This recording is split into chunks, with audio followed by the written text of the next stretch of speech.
All right, Cernucci, we're here and we're with the one and only Phil Foden. Hey, Phil, how are you, man? You Nice to see you, good? bro. All right. Yeah? Yeah, good, man. It's Very always a good. pleasure to catch up with you, man. Now, listen, before we get into it, I've got some questions. You're having an amazing season. Not bad. Not bad. What do Not you bad. mean not bad?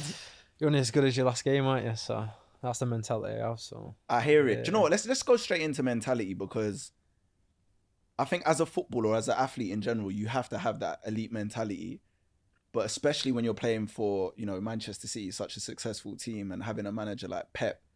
But how do you keep your mentality at that level and keep that hunger when you've achieved so much already at such a young age? yeah, it's difficult. Obviously, playing under Pep, the the standards are so high. Joe, every day in training, he's always Yeah. trying to push us. So he just doesn't let So you. nah, you can't have a day off with him. Do you know what I mean? Or he's straight Serious. onto you. So I think he helps me with my mentality as well. Yeah. Always pushing me, wanting me to be better, and just myself, how I've grew up. I've always wanted more for myself, and I always want to try and be the best player on the pitch. So, yeah, and I've always been like from the age of 8. I can't imagine there's many players in the history of football. Well, there will be players, but not many that have as many accolades and trophies as you do at your age. So it's Yeah. like, how do you then find it again? Because you're saying, I know you're saying it's Pep, but that's got to be something really within you as well. Yeah, it's just in me. I just love winning. Yeah. Especially winning things with your team is special. When you celebrate, there's no better feeling, and you thrive for that feeling again. And what we achieved last year, we all want to try and do it again. We know it's going to be so difficult, but it's possible with a team like us, and it's not just me. I look around the changing room and we have so many leaders, and everyone wants to win. So it's just good to be a part of it. You know everyone rates you because you're just a baller. Like, that's just a fact, right? Do you hear any of the murmurs of like when people are saying like, obviously Phil Foden, we want him to like go to the next level? Because obviously you're gonna have the standards for yourself. But do you hear any of that, or do you block it out? How do you deal with that kind of stuff? Obviously, you do hear a bit. It's hard not to Mm. on social media and stuff, but I feel this year, I've grew as a player. Yeah. I've made steps forward, and I'm playing more centrally as well in a lot more games, and I think that's helped my game because, you're always on the ball, always involved, and I feel like I can do things and create chances and score. And when I'm in there, it's my favorite position, and I love playing there. They're gonna call me a beg for saying this, but I don't care. Yeah, honestly, I'm not saying this because you're sitting here. I big you up all the time. Is it? Yeah, any football content I do, appreciate anything, that. anytime your name comes up in a discussion or whatever, I have to big you up because to me, look, football is a results business. We know that. Football is all about, the end product, making sure you're delivering. But I also just love techie players. Yeah. I like players that just look amazing on the eye. Yeah, there's a lot of them, and maybe they don't score and assist Yeah. a lot, but when you watch them, they're unbelievable. Exactly. And I feel like people now get so involved with the stat side of things. Like, oh, he hasn't scored, he hasn't assisted, but if you actually watch him, he's a baller. So and football's bigger than that because Yeah. people are not thinking about the pass before the pass. Like there's obviously tactics, formations, everything that leads up to goals, and we only just look at like, oh, goals or assists, but there's so much that goes into it. The run someone makes that opens up the space. Like, these are the things that are overlooked as well. But yeah, I always have to big you up in these conversations, man. So appreciate that. you're my guy. I just have to let you Appreciate know. I that. just have to let you know, baller straight off the bat. Let's talk a bit about fashion because obviously this is Cernucci. Obviously jewelry and clothes is their specialty. Where did your passion for fashion come from, bro? Well, I say in the previous years, I probably weren't into it as much. I feel like these last 2 years, I've probably got into it more. Okay. Honest man. Yeah, being honest, and want to do things off the field now. With obviously working with Cernucci, jewelry, and yeah, the more I do, I think it shows people want to see how you are off the field. You know what I mean? So Yeah. I feel like this gives me the platform to do that. So have you got like at home? Have you got a custom wardrobe or anything? Have you built like a? What do you mean, like where the stuff stays? Yeah, like where you put all your clothes and stuff. Have you built like a custom thing with all your clothes in it? Have you got Yeah, like a it's- nice walk-in wardrobe? It all just gets like too many clothes sometimes, but I can't complain. It's It's a blessing. it's a blessing. Do you know what I mean? So, like I said, I always want to do things off the pitch now, and try and build my brand and Yeah. show people what I'm like off the field. So I think that's important as well. No, it definitely is. What's it? This is a bit of a general question, but what's it like being Phil Foden? If you could describe it, like for anyone that's a fan of you or anyone that's just wondering, like what is it like being Phil Foden? Chill, to be honest. I think I just live and breathe for football every day. I enjoy waking up, going to training, and being with the lads in training. We always have a lot of banter. Yeah, and off the field, I'm just a chilled guy. Yeah, I don't know how to explain it. So even when you're off the field, you're just still thinking about football. Yeah, sometimes. Yeah, especially if I know that I could have done something better in a game, I'll watch it back. I see where I could have done better. I think, yeah, I'm just obsessed with football. Do you watch a lot of football in general as well, just outside of like your own games and stuff? Yeah, the big games. Maybe an opponent that we're going to play in the future, I try and watch their games. So yeah, I do, to be fair. All right, cool. I got to ask you as well. I want you to describe just a typical day in the life of Phil Foden. Just a typical one. Typical day. It's going to sound boring to you. No, it doesn't matter, man. It's just, if it's your day, that's your day. Yeah, wake up about 8, leave my house for 8:30, get to City for 9:30. Yeah. Have some breakfast with the lads. Yeah. Better treatment before training. Wait, what's the breakfast? Eggs and toast. Okay. Scrambled egg and toast. Yeah, scramble's the one. Toast, I think that's the well best. done or runny?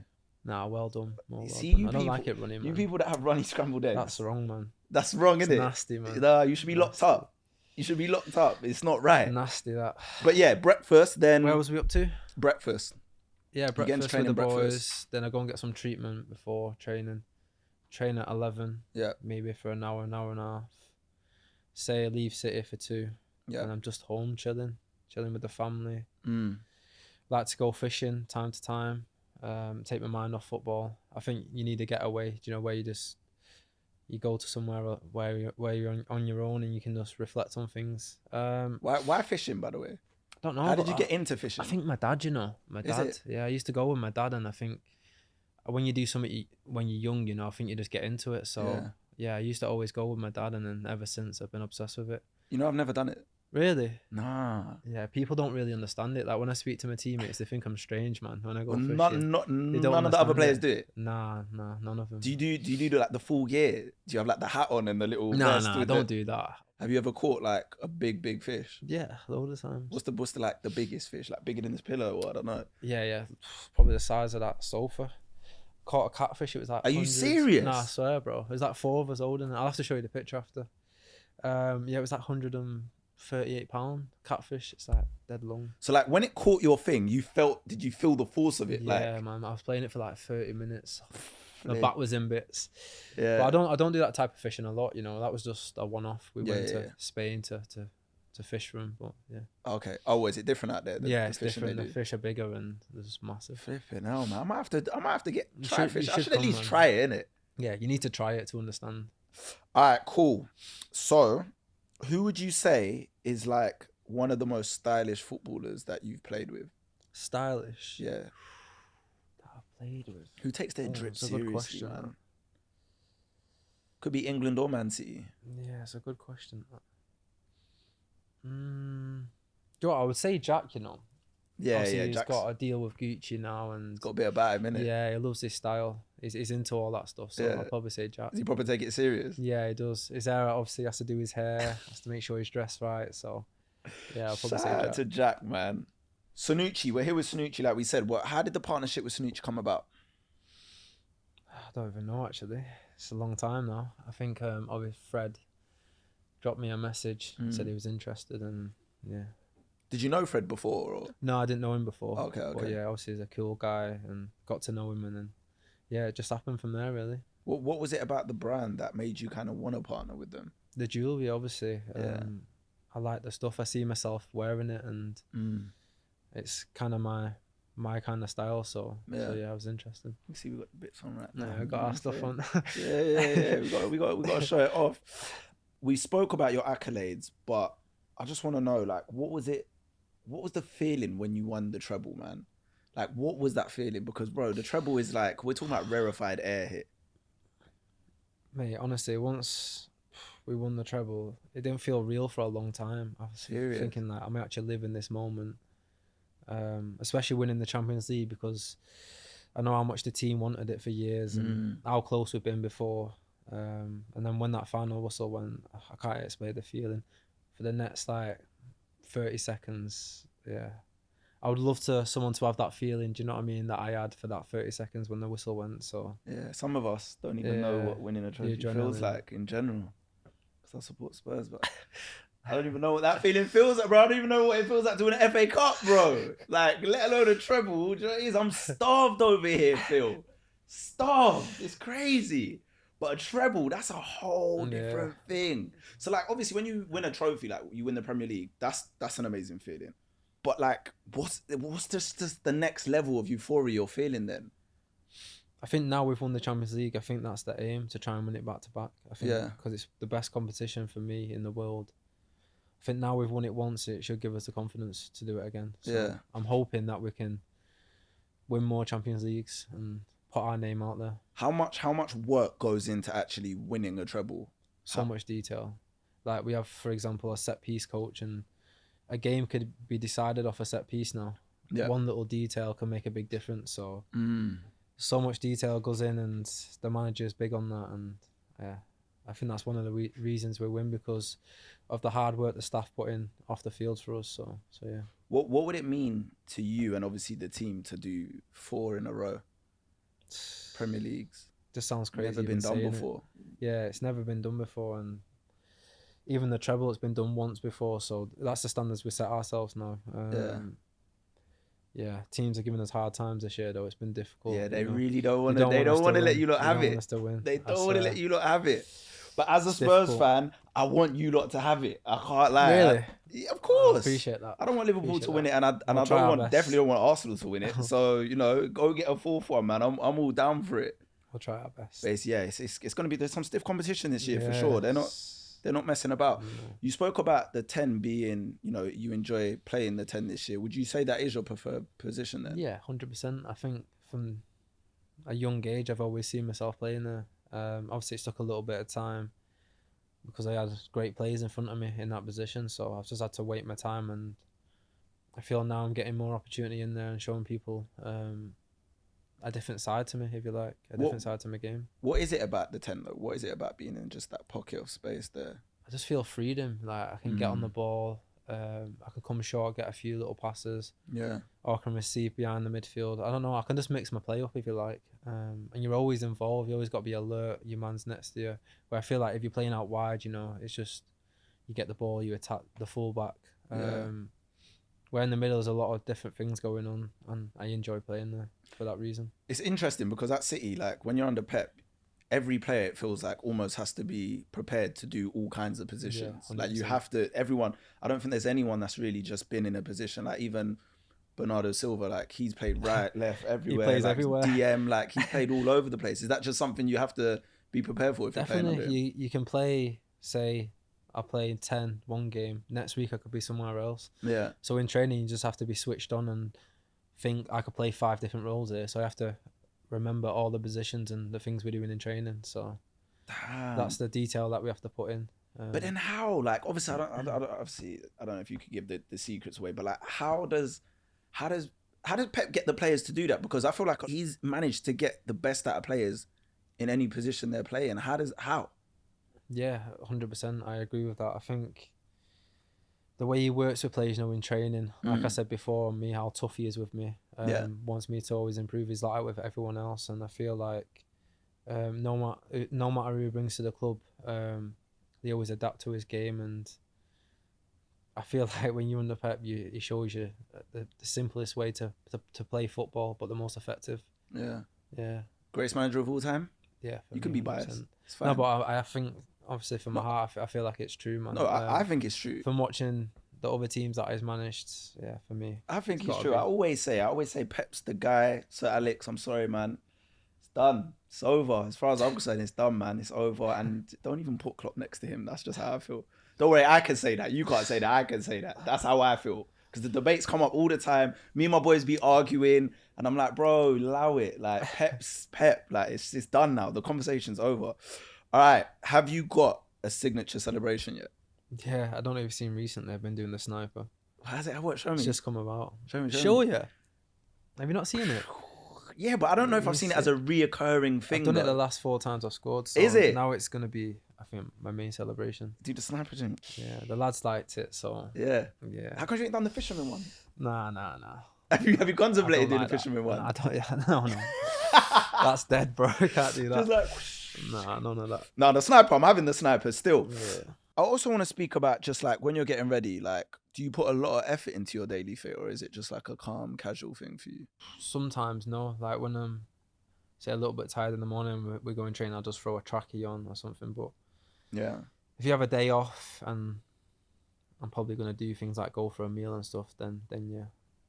What music does Phil Foden listen to? Old school. I think I grew up around it and Is it? just always loved it. Like I can't. But like what? Give me some grow musicians out of or it. something. Ja Rule, Ashanti. Yeah. Just proper old school. I love it. Like, Yeah. I can't get out of it. I just Did you It's see? my go-to. Did you see the Super Bowl? Nah, I didn't. You didn't see I Usher missed perform it. at the Super Bowl? Nah, bro. I missed You know, I was it. out there. Was you there? Bro, I went there. Is it good? Vegas. That's a dream of mine to go to one. So It was hopefully. insane, bro. I'm Vegas. jealous. Usher was there. He brought Alicia Keys. I can't believe you haven't seen it's on I YouTube. know. I didn't see. I'm gonna have to watch after this. Are you an Usher fan? Yeah, big Usher fan, man. Love him. What, you more rap man or R&B man? R&B, man. All the way? Yeah, I just love it. I've grew up around it, innit? And it's just stuck with me. Yeah. So what was it like? Your parents that were just listening to Yeah, my R&B, parents. vibing and chilling and stuff? What about you? What are you into? R&B, rap. I can see you being a mix of a lot of Yeah. things. I like What my do you UK. feel about? I like my UK stuff as well. Yeah. I can't lie. I do like my UK stuff, like a bit of Skepta, J Huss, Dave, Yeah. Central C. Yeah, Central C is hard. Yeah, but I'm a bit older, so I like my Yeah. R&B, man. But I don't get in, like, R&B singers used to proper cry over girls. Yeah. They don't cry no more. No, it's true. Isn't it? Yeah, Why? it's Why true. ain't they crying? Why are R&B singers crying no more, man? You don't need to start crying over girls more, man. I don't know what's going on out here. Nah, things have changed, innit? This is what I'm Time moves saying. forward. Who in the change room is like, and I know this is like a generic question, but who in the change room is like the music guy? Who's the guy that's usually in control of all the music and stuff? Jack. Is But it? like when we go to the game and we're in the change room, the kit men just put random stuff on. Like Okay. no one takes over the music in the change room, which surprises me, to be fair. Cause Yeah. I would have thought that someone would do it, but the kit men just put anything on, to be fair. Yeah, okay. So no one really plays around and gets DJing. No, not really. But if we had to say one, Jack sometimes steps in and puts some Play music stuff. on. One person I can't picture DJing is Haaland. Haaland. What would he play? What would I Erling don't know, play? you know. I'd love to ask him. Do you know? I'm He's gonna ask him what he's music's such into. a character. I know he is. What's it like playing with Haaland? Because obviously, like he's just hit the ground running. Like he's obviously a phenomenal player, but like he seems like really hungry to score goals and just be the best. That's what I love about him. Every day I see him in training, he's just so determined to get better. And I Yeah. just can't believe how good he is for his age. Like, it's scary, really. Yeah. Like, he can only get better as well. So, Yeah, I forget that. How old is he? I think he's my age. Is he your 23. age? Yeah, it's unbelievable. The absolute It's beast. just, yeah, it Beast scares of a me, man. player. He's just obsessed with scoring goals, bro. Yeah. It's actually crazy. Yeah, that's all they think about. It's good for us, though. You know what I mean? Someone like 100%. that who's so hungry to score goals, it can only help us. So. Also, what was it like? Because obviously, like, you've come up through the academy and you've developed and you've been around some amazing players at City throughout your career, like, you know, the likes of David Silva, Gundogan. You've obviously got Bernardo Silva now, Kevin De Bruyne. Like, what's it like being around so many talented players? Because, like, I feel like if you was in any other team, you'd easily just stand out because you're such a talent. But then it's like you got 11 world-class kind of superstars. What's that like? Obviously, it was difficult when I was young and I wanted to get first team minutes. And then you look, the players that was in the team, you know, like you just said there, Gundo, Kevin, David. So yeah, at times I had to fight for my place. But, you know, I also see it as the other side, you know, that I was lucky to train with these players so young. Yeah. Then you can develop your game and I feel like it just helps you in a way. You learn the rhythm. You know, coming from academy football to first team is completely different. Like the speed of the game is completely changed. So that's what I struggled with when I went up to the first team, the speed of it. But I feel like training with them week in, week out just developed me to the next level. So the speed's there now. You're just just get used to it over time. It's crazy, bro, because you're kind of just like you're almost like one of the senior players now. Yeah, it's strange, really. Like how are you gonna be when you're like 28? I don't know. I'm gonna What's feel your old. mentality gonna be like when you're 28, bro? And how many flipping medals are you gonna have? hopefully a lot more. No, you I definitely just will want to keep have- winning them, innit? Yeah, You know you what I just mean? definitely you could actually end up being the most decorated English player ever. Have you even thought about that? A little bit sometimes. Yeah, of course you thought about it. A little bit. I'm You not gonna never, lie. you got goals, A innit? little You bit, got some of the yeah. goals. What's your goal for the rest of the season? Like, what's on your, I don't know, your checklist for the rest of the season? Well, like I said, last season we won the treble, and it's nearly impossible to win that. We have to be realistic that it's like a 1% chance to win it again back to back. Obviously, at the end of the season, there's a Euros coming up as well. I was gonna say vacation. I was gonna ask you vacation questions, but there's this. Hopefully, I'm going Euros, mate. It doesn't. Yeah, Hopefully. exactly. It doesn't stop, man. But in terms of the Euros and stuff like that, man, like what would it mean for you, for England to win a trophy with England? Oh, I think that's my aim now. Yeah. That's the next thing I want to do is win something with England. Pains me to say how close we've been before. I know. But I just hope we can learn from the experience and push even further. We've been so close though, and I think we deserve it. Yeah. And honestly, like you've got a lot of time. You're still very young in your career. You got a few tournaments to try and secure that. So you got fingers crossed. And there's an amazing crop of players now. Unbelievable. You and so many talented players around you that are just coming through that can really, really take it. Because I look around Europe, and no offense to other nations, they've got good players. Yeah. But I'm looking at you guys, and I'm like. Yeah. And obviously you've had a lot of success in the the under 17s and stuff like that, getting player of the tournament, winning under 17 World Cups. Like if you can replicate that in the seniors, I know that'd be special, man. Very special. Even having the Euros at Wembley that time was unbelievable. Yeah. That feeling, putting an England shirt on, there's no better feeling. Yeah. But what I think strange as well, I look around the team and we're all so young but have so much experience. If you look at Jude, like he's played in the biggest games already. Me, I've played in the massive games. Saka is playing week in, week out. So even though we're so young, we've got all the experience behind us. So hopefully we can take that into the tournament and do good things. Fingers crossed. And then when it's all done, you're gonna get a vacation. Where do you go? What's your spot? I've been going Mykonos recently, innit? But I don't know, man. Maybe you can help me. I've never been Mykonos. Never been. I've been Santorini, but Santorini's more the romance island, and Mykonos is more like the party island. Yeah. Obviously, you can do both. Obviously, I need to go Mykonos though. Yeah, so I've been there the last few times, but Banging? I think I'm gonna. Yeah, unbelievable for me. It's so peaceful. Yeah. Where could I recommend? But yeah, I want to go somewhere new, but I don't know. But how? What are you? Where are you looking to take like risks and go certain places, or you want somewhere just nice and chill and classy? Probably chill, Mykonos is classy. Yeah. Okay, so don't go Cuba then, because I was gonna say Cuba, bro. Probably just chill, because I'll probably be burnt out by the time we get a holiday. I just need to chill. Would you ever go Brazil? Yeah, 100%. I want to go Brazil, man. That's on my checklist. Playing two touch with the people over there. What? Wow, that would be legendary. Unbelievable. What about Tokyo? I've been there for pre-season. Oh, is it? Yeah. What's it? Did you explore a bit, or? Yeah, a little bit. We had like a few days off. What's it like there? Because that's on my dream. Big buildings everywhere, man. Serious. It's good though. Everyone's nice as well. The people. All right, and before we wrap it up, TikTok. You're active on TikTok to a degree. Yeah, I've got an account. I don't really use it, Yeah. I don't really go on it, but I do sometimes. What about Ronnie? Ronnie? Yeah. He's more Instagram famous, isn't he? Yeah, he's blew up like no. I know, he's got a brand all on his own. But are you on TikTok at all yourself though? Just scrolling and stuff, or nah? Not really, no. Nah, you don't. Like I'm not a big fan of social media. Okay. Just now and then I will get bored and then download it. Yeah. And then go on it, but I'm not really a big fan now. I hear it. But Phil, man, it's been an absolute pleasure catching up with you for Cernucci, man. Honestly, I wish you all the best for the rest of the season. You know what it is already. I know you're going to achieve big things, and especially throughout your career. So yeah, man, my guy. Thank you, bro. Thanks for that. Bro. It's been a pleasure, man. Guys, make sure you go to Cernucci.com, get all your jewelry, get all your clothes. You know what it is.